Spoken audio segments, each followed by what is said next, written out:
Now it's time for a business spotlight. This is the Adelaide Project. Hello and welcome to the Adelaide Project Business Spotlight, brought to you by podcastcity.com.au. If you are looking for a way to engage your audience with your amazing content, then you need to talk to them about producing, recording, editing, videoing and distributing your very own podcast. Just go to podcastcity.com.au. I'm Ron Fiedler and it's great to be back with you for another exciting episode. If I said to you that before the use of smartphones and digital technology come along, the only way to record your memories, events and even corporate images for your business was with a camera that took a roll of film. And the only way you got to see the photos you shot was to take that roll of film into a photo processing lab and wait, sometimes up to a week, to see the results. And people used cameras sparingly and only took photos when necessary because they only had 12, 24 or 36 shots on a roll of film.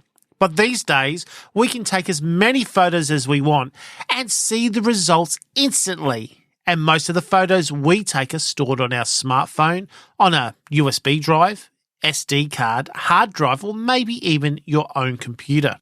With advancement in technology, we have the capability of taking hundreds of photos a day.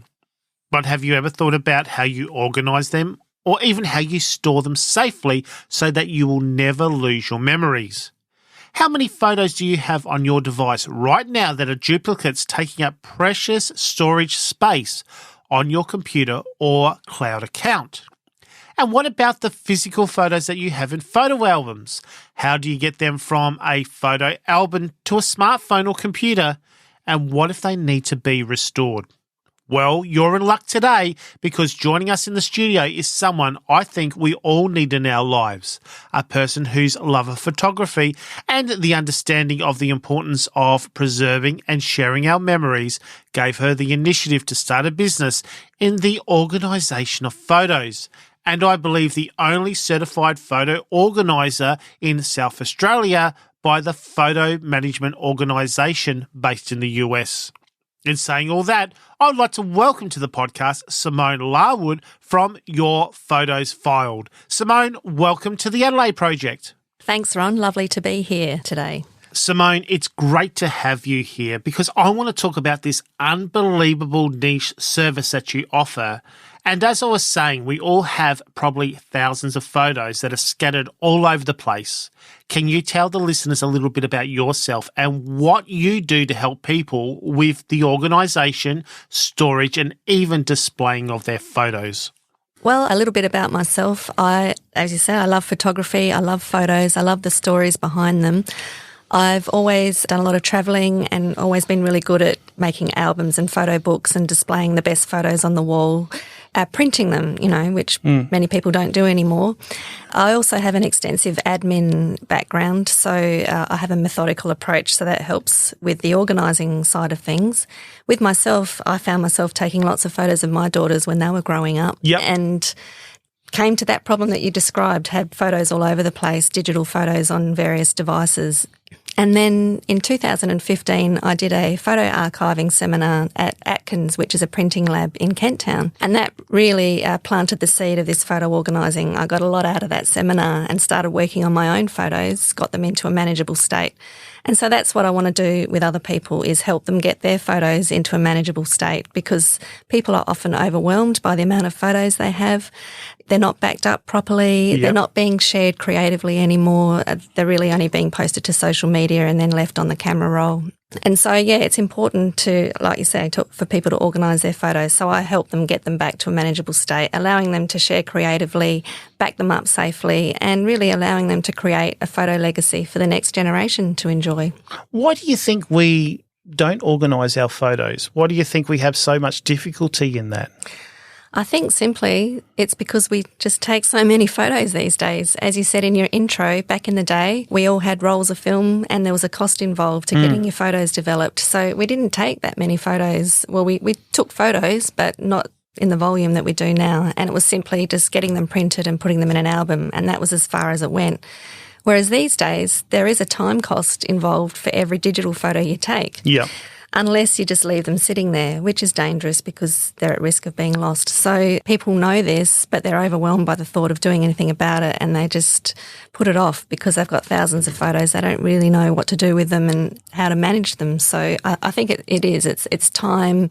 People are busy, and the more photos they accumulate, the more overwhelmed they get, and they just don't do anything with it. And it's something that doesn't have to be done straight away unless there's an event that's come up that's catapulted you to do something with them. But generally speaking, people, I think it's just because of the volume of photos people are taking.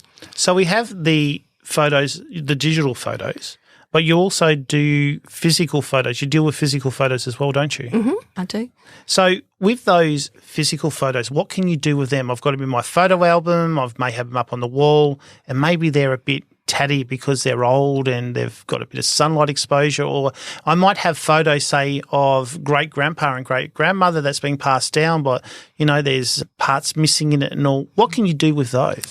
So with printed photos, people like to keep them in the albums. One thing I will say is those old magnetic type albums, they do speed up the deterioration process, so you really should get them out of those albums. Wow, I didn't know that. But there is a process involved in organising your printed photos, and that was developed by a lady in the US called Kathy Nelson, and she's actually the founder of the Photo Managers, the association that I belong to. Okay. And so she's written books about photo organising. Yeah, there is a process. I won't go into it now because it would take too much time. But basically, if you're thinking of scanning your printed photos, you really need to organise them first, because you don't want to scan every single photo that you have. You only want to scan those photos that tell the story of your family. So it's really good to organise them and sort out the ones that you do want to scan. Yeah. So, it's really important to do that first. And the first step in it is to gather everything. Like you said, you've got them in frames, in albums, you've got them loose in drawers, in boxes.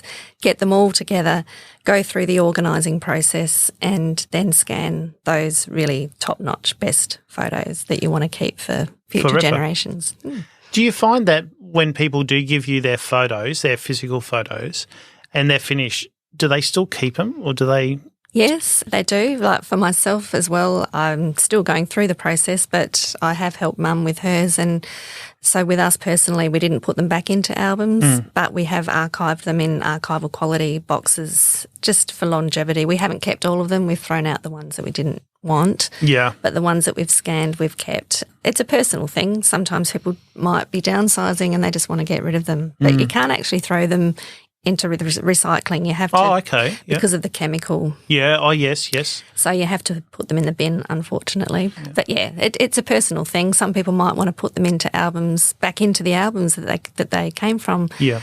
I personally don't recommend that because most albums aren't archival quality, so it's best to archive them properly for longevity. Yeah. I didn't know that. I thought that's why we put them into the photo albums, because they're going to be stored correctly. But yeah, I suppose with technology moving on and what we know, because photographs aren't exactly centuries old.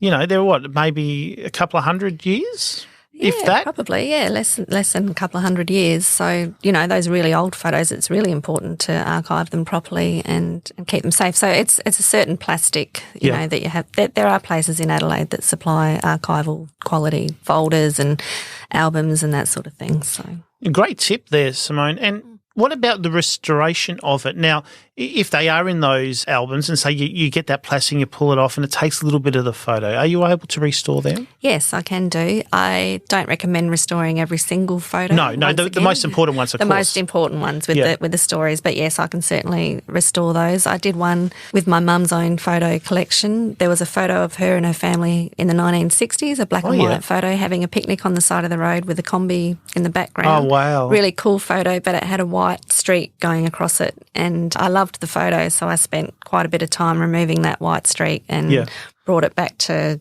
that you could look at it and enjoy it. So that particular photo I loved, and it was worth spending the time on to do it. But I would definitely recommend restoring photos if they're important to your family. Yeah, I think it's a beautiful way, especially, look, you might have that really good photo of mum and dad and their anniversaries coming up and you can restore it, and what a gift that would be. Absolutely, absolutely.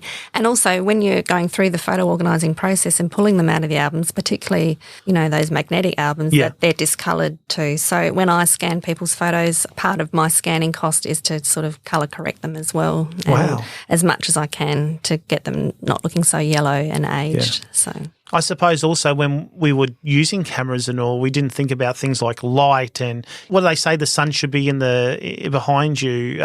Behind you, isn't it? Well, if you have too much light behind you, the subject's too dark. So, okay. So, but you can do things like light. And there's so much more you can do these days to correct a bad photo. However, it's always good idea to get a good photo in the first place. Yeah, I have to agree. I say that with audio. Get the audio right first and I don't have to do anything. Yeah, exactly. I want to ask your opinion about photoshopping photos. Now, I know this is something that you're probably not doing for your clients a lot, but do people ever ask about Photoshop and what are your thoughts on it? I love Photoshop. I use it to a certain level, but not to an in-depth level. I love it for just correcting, getting rid of poles out of people's heads and that sort of thing, correcting mistakes that people make when they do take photos and, if people want skin blemishes removed and that sort of thing.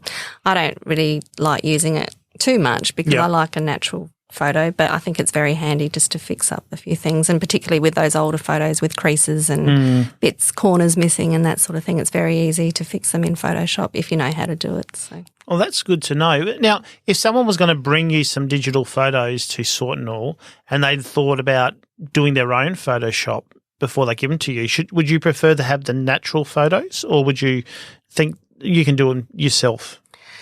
Well, I guess it depends on whether people know how to use Photoshop. So a lot of people do edit their own photos and they might even use, Apple editing or software, whatever it might be. So if they want me to organise their digital photos, the whole project, I go through with them and find out whether they want me to keep the edited photo as well as the original photo. Some people like to keep both, or some people might say, no, let's just keep the edited version and not worry about the original. So we go through all of that. But, obviously some people like doing that sort of work and other people don't. So, and they're happy with the photos the way they are. So it's an individual. Yeah, an individual choice. And let's talk about that. Now, you have different packages available. Could you go through them with us and tell us the difference between them? Sure. So with the printed photo organising, a lot of people like to do that themselves, but they don't know how to get started. They'd like to know the process. Yep. And so I offer a starter pack to help people with their printed photo organising journey. And that includes an hour of my time to go through the process. It includes a little toolkit, bits and pieces that they need just to get them going so that they don't have to rush out to Officeworks and buy certain things. And it also includes 200 scans. So when they're at the end of the journey, they can come back to me and get some photos scanned. Yep.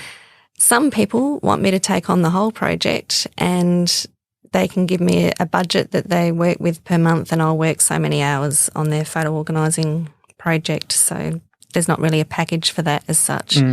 With the digital photo organising, once again, you get the people who've got the time and are a bit tech savvy that want to do it themselves but just want a bit of help to get started and to know the process, because once again, there is a process. And so I offer a starter pack for that as well.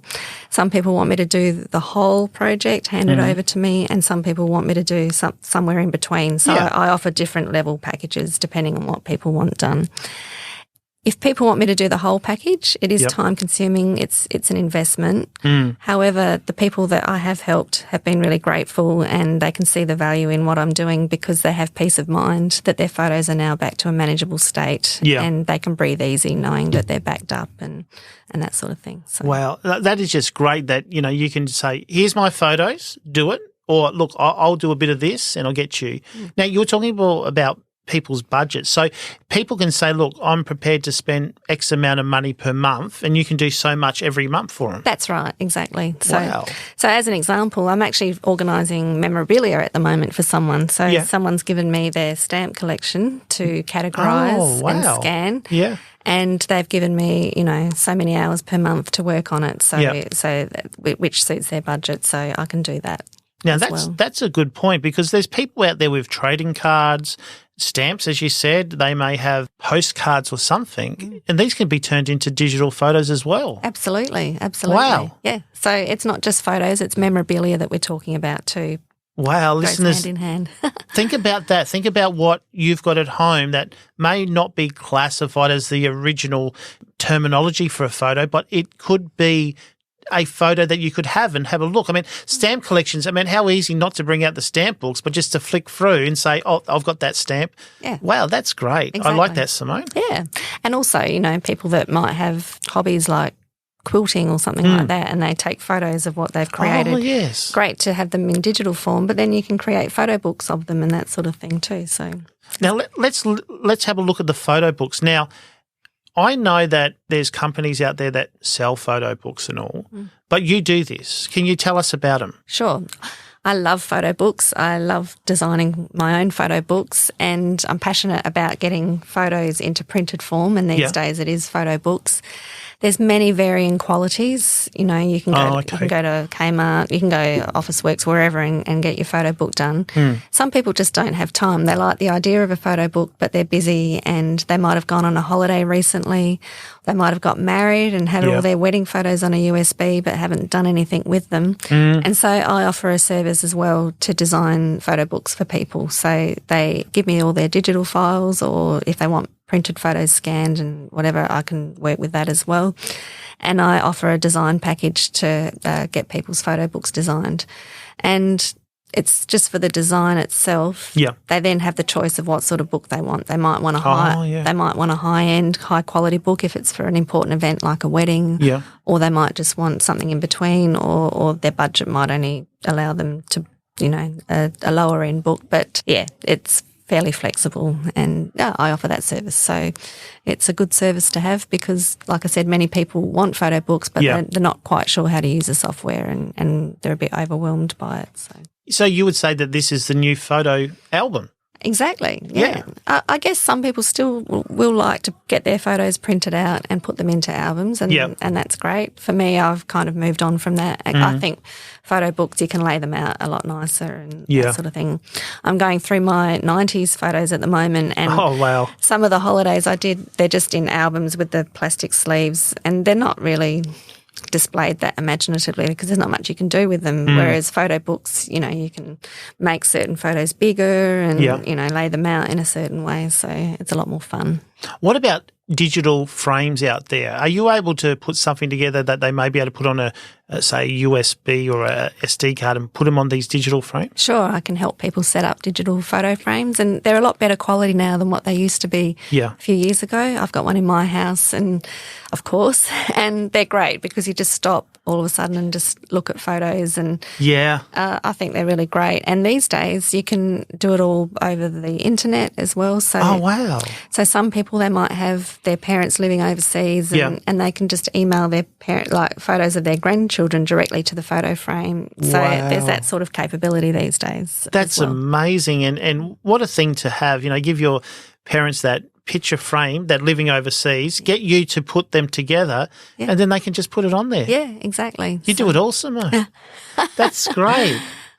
Now, just quickly, I know you touched on this, the process. Now, I suppose is this like how long's a piece of string? It can be a very small amount of time, or it could be months and months and months, can't it? It depends on the project. Photo books obviously won't take as long, but if anyone's thinking of organising their own photos, I always say to them, don't think of it as something that you can do on a rainy long weekend or a week off work. It really is a journey. It does take a long time. So you just have to work at it consistently and, prepare that it's going to take months, even longer. If I'm doing a client's project, same sort of thing. But if it's a digital project and there's a certain amount of photos, it might take 2 months for me to do, or 3 months. I'm not working on it all day, every day, but I work on it over a certain period of time. So, but printed photos, it could be longer. So, yeah. But this is why we need you, because I always say if you don't have the time to do this and you want it done, you need to hire someone to do it. And you're the perfect person to do this. Absolutely. And it's so important. I don't think people realise until too late that how important it is to get your photos in order and ready for the next generation, because you don't want to leave thousands of photos for someone else to sort through. And your memories. Your memories are so important, your memories and the milestones in your life are so important, and photos are that intrinsic link to those memories and milestones. So, you know, they are very important, and it's the first thing people think of if they have to flee their house quickly or grab the photo album, or if someone in their family passes away, photos are the things that they go to. So, yeah, very important. And as you're saying, because you can have this on cloud service now, if something did happen to a device, it gets lost or stolen, it doesn't matter because it's up there and you just get the new device and there they are. That's right. Cloud storage is a good way to back up. We recommend 3 copies of your photos on at least 2 different types of devices, and one of which is stored off-site. So some people don't like cloud storage. They might have them on, you know, 2 different hard drives as well as the original lot. But one of those hard drives should be kept off-site somewhere else. But cloud storage is considered off-site as well. So. Okay. Oh, that's good to know. So saying all that, you have shown everyone that you're the expert. You're the person we should be going to.